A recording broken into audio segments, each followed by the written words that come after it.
A woman uploads a video crying about how men are trash while wearing a shirt declaring men to be financial instruments. Another complains she can't find a good man, yet her bio explicitly filters out anyone under 6 feet 2 inches. A third records a TikTok about feeling unsafe at 2 a.m. outside a nightclub, dressed in what is essentially lingerie. The delusion hasn't just grown, it has transcended into a level of absurdity that would qualify as satire if it weren't actively destroying real relationships. What we're witnessing is a mass psychological distortion, a collective entitlement-victimhood hybrid that is rapidly becoming normalized. Yesterday, I saw a woman crying because her ex, whom she dated for 3 months, stopped paying her rent. She moved into an apartment he funded, left him for another man, and is now homeless. Yet somehow, in her narrative, he is the villain because he refuses to subsidize the lifestyle of an eki. The comments? Queen, you deserve better. This is the modern ideological framework. Exploitation is empowerment, and consequences are oppression. A recurring pattern I observe in my practice. People narrate catastrophes of their own making. Every warning ignored, every red flag dismissed, every logical piece of advice rejected. Then, when everything collapses, the blame magically shifts outward. One client spent 5 years with a man who told her, on day 1, that he never wanted marriage. She believed she could reform him. When he finally left, she went online claiming men waste women's time. No ownership, only victimhood. The attention-seeking paradox is equally fascinating. The same individual who uploads daily thirst traps will later produce videos lamenting creepy DMs. They wear hypersexualized outfits to the gym, then complain about being sexualized. They monetize male attention while simultaneously condemning the very gaze they profit from. You cannot sell water and then shame people for thirst. I unfold live at a cafe. A woman in highly revealing gym attire positioned herself in the watched busiest area, stretching like she was doing a yoga demo. A guy glanced over. She loudly proclaimed, "Why can't women exist without being stared at?" She wanted attention, but also wanted to be offended by it. It's performative victimhood, a staged loop of provocation and outrage. The safety versus exposure hypocrisy is another contradiction that requires analysis. A genuinely safety-conscious person does not walk alone at 3 a.m., live streaming for engagement. Someone who claims to feel unsafe does not broadcast their precise location to thousands. The "I feel unsafe" narrative often emerges not from actual risk, but from the pursuit of attention, validation, or victim capital.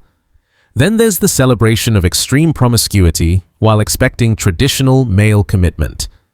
A woman boasts about a body count in triple digits, markets it under sex positivity, and then is confused when stable men refuse long-term investment. She wants to be applauded for behavior that signals short-term fun, yet treated like someone fit for long-term partnership. You cannot demand contradictory outcomes from the same inputs. Standards are absurdly asymmetrical.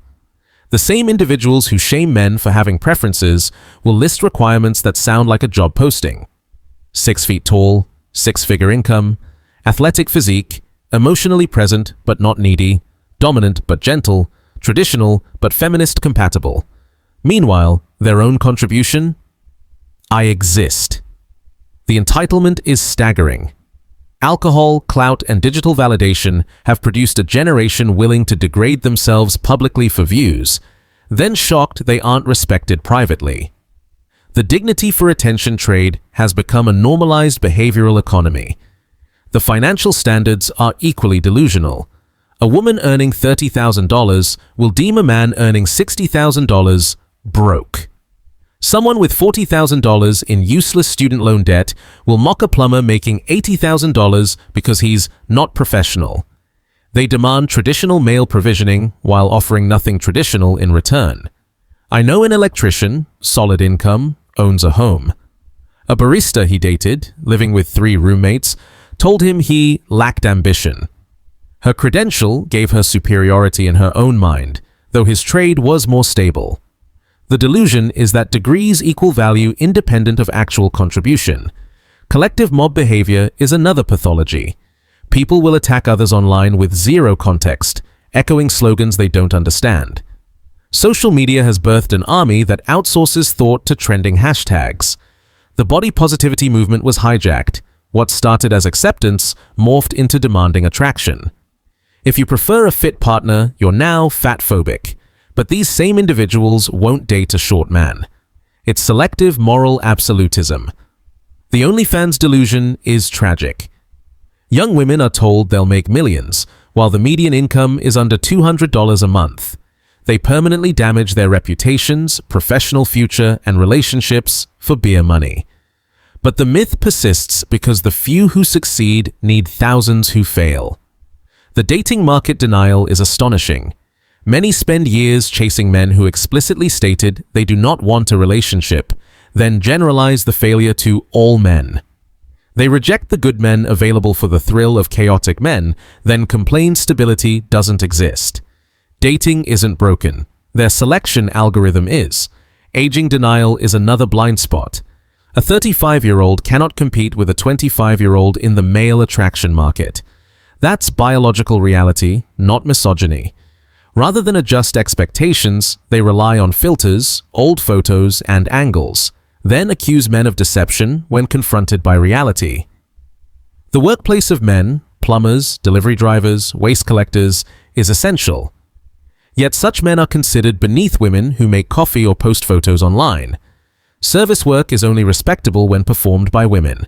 Financial domination culture has repackaged sociopathy as empowerment, demanding money from strangers, shaming men who don't pay, calling it knowing my worth. It's not empowerment. It's exploitation of lonely men's mental health. Fake kindness tests are psychological traps. Pretending to reach for the bill, then losing respect if the man allows it. Offering to pay only to judge him when he accepts. These are not character evaluations, they're engineered failures to justify existing biases. The entitlement of single mothers demanding father figure treatment from strangers has reached absurdity. If you can't handle me and my kids, you're not a real man. Why should a stranger immediately assume parental responsibility for decisions he had no part in? Men are now expected to practice providing, sending random money to women they don't know. Practice generosity for what? For the potential honor of being treated like an ATM? They reject traditional female roles, cooking, nurturing, partnership, while demanding men maintain traditional male roles. That's not feminism, that's superiority ideology. Women who do nothing girlfriend-like until a ring expect full boyfriend privileges from men before commitment. When men exit, they act shocked. The assumption is that relationships are unilateral investments by men subject to female evaluation. Men who want peace are labeled weak. Men who avoid drama are boring. They've confused dysfunction with depth, chaos with chemistry. Their nervous systems are addicted to emotional volatility. Superficial rejection criteria coexist with massive personal red flags. A woman will reject a man for his shoes while having 3 children by 3 fathers. She'll swipe left because of height while her credit score is 400. Standards apply upward only. The high-value woman self-label is pure fantasy. Value is determined externally, not declared internally. Reality doesn't bend to hashtags. Relationship history gets rewritten. Every ex becomes a narcissist. Every breakup becomes trauma. Failure cannot be neutral. It must be rebranded as victimhood. Therapy language has been weaponized. Disagreement becomes gaslighting. Boundaries become control. Expectations become manipulation. Psychological terminology is now ammunition, not insight. Simps inflate egos and create false confidence. 1,000 low-quality admirers distort self-perception. Digital validation is ephemeral but feels like self-worth. Projection is constant. Those who cheat assume all men cheat. Those who manipulate assume all men manipulate. Their own dysfunction becomes the assumed norm. Competition avoidance is another defense mechanism. Rather than self-improve, they shame men who prefer younger women, attack women who maintain fitness, and try to change beauty standards instead of meeting them. The all men are trash narrative coexists with obsessive desire for male validation. They insult the very group they desperately seek attention from. Identity politics provides infinite excuses. Job failure, sexism, relationship failure, misogyny, financial struggle, wage gap. Their choices are never the cause. Society is. They believe their own propaganda. That attitude doesn't matter, that body count has zero effect, that unrealistic expectations are rational. Repetition has replaced reflection. Basic adult tasks, paying bills, cooking, maintaining order, are marketed as empowerment achievements. It's participation trophy adulthood. Strategic incompetence is rampant. They cannot change a tire but demand a real man. They mismanage finances but want a provider. They abandon competence but demand it in men. Dating app data exposes the market distortion.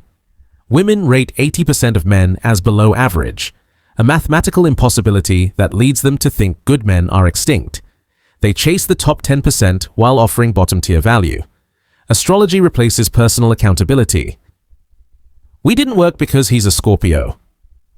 No, it failed because you were impossible to satisfy.